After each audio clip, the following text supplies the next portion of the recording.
Bonjour les humains, 1er juin 2024. Ça faisait longtemps que je voulais faire une vidéo sur le Kundalini. D'ailleurs, c'est une sœur en Christ de l'autre côté de l'Atlantique qui m'y a fait penser. Une sœur au Québec. Salut Manon, merci sœurette. En fait, je connaissais, mais j'avais complètement oublié. Je connaissais le phénomène, mais j'avais complètement oublié le nom. Le Kundalini. Je dis ça parce que il y a, je l'ai vu moi de mes yeux. Je voulais vous montrer quelques images, mais c'est tellement débile, c'est tellement, puis parfois c'est dur à regarder. Et puis c'est le genre de choses qui rebute les gens, euh, bon, bref, j'ai vu ça pas mal dans des églises africaines, notamment pentecôtistes, mais pas que, hein. Et ils disent oui, c'est l'Esprit Saint, c'est la nouvelle naissance. Non, non, non, non, non et non. D'ailleurs, vous pouvez faire des recherches dans le milieu médical. C'est une véritable pathologie, hein.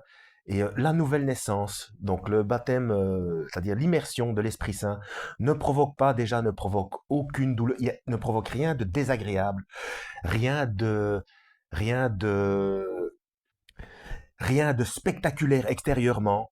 On n'a pas de sensation de brûlure, de douleur, de je ne sais tout quoi. Et les gens qui ont subi le Kundalini, soit par jeu, il y en a beaucoup dans le New Age, hein.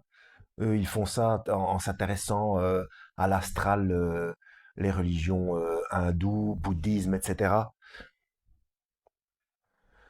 Et beaucoup n'en sortent pas indemnes. D'ailleurs, quand on pose la question à des professionnels de santé en psychiatrie et psychologie, ce sont des pathologies qui sont connues. Parce qu'on joue avec l'autosuggestion et, euh, et ça peut provoquer des effets psychosomatiques très puissants. Donc ça, c'est une explication que je donne et qui est tout à fait vérifiable et véritable, hein. C'est une explication pour les cartésiens, mais en effet, spirituellement, quelque chose se passe. Parce que c'est ce fameux serpent, etc. D'ailleurs, pourquoi est-ce qu'on associe ça au serpent? Si on a associé Lucifer à un serpent depuis le départ, c'est pas pour rien. Donc cette chose existe et produit des choses au niveau physique et psychologique. Et là, on est en plein dans Deutéronome chapitre 18. Donc c'est bel et bien interdit et ça n'a strictement rien à voir avec la nouvelle naissance. Mais alors rien du tout, hein.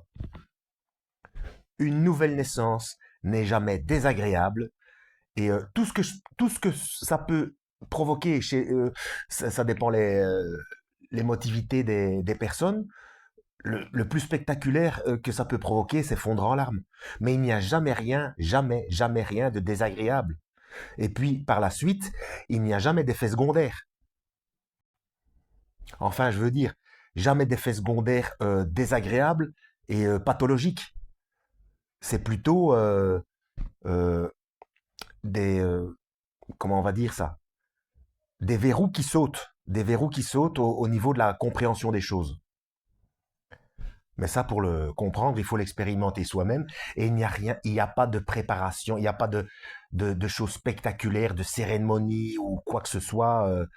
Comme je dis toujours, lisez vous-même les textes et à un moment donné, j'en parle dans ma playlist le baptême, hein. Le véritable baptême, c'est le baptême de l'Esprit Saint. Donc, nouvelle naissance ou baptême de l'Esprit Saint. En fait, la nouvelle naissance, c'est la conséquence du baptême de l'Esprit Saint. Je mettrai ma playlist en description. Donc, si vous fréquentez une église où il y a ce genre de spectacle, non, non, non, ça fait partie des faux prophètes dont Yeshua, le Christ, nous a parlé et dont il faut se méfier. Ce sont de fausses doctrines, des doctrines de démons. Donc, ne vous embarquez pas là-dedans. Ne faites pas confiance à ce genre de pasteur, à ce genre d'église. Et donc, vous voyez, Certains pensent que je tape toujours sur les catholiques, mais non, ça c'est typiquement protestant. Quoi qu'il y a j'ai certains milieux catholiques extrémistes où il y a aussi ce genre de spectacle, notamment les exorcistes, les exorcismes avec un rituel d'eau bénite, etc. Et enfin, comme dans le film L'Exorciste, quelque chose avec la croix, le culte des objets, encore une fois. Écoutez, c'est pas compliqué. Je rabâche toujours la même chose. Lisez vous-même les textes et vous verrez bien que ça colle pas tout ça, hein. Dieu n'est pas un Dieu de spectacle, c'est un Dieu de vérité et il n'a pas besoin d'un quelconque artifice. La seule chose que vous pouvez avoir de désagréable, mais c'est pas au moment même de la nouvelle naissance. Là, tout va bien. Là, c'est magnifique. C'est vraiment merveilleux. C'est inexplicable. Il faut le vivre soi-même. Mais du coup, euh, pendant une période, ça dépend les personnes, il peut y avoir des cauchemars, oui.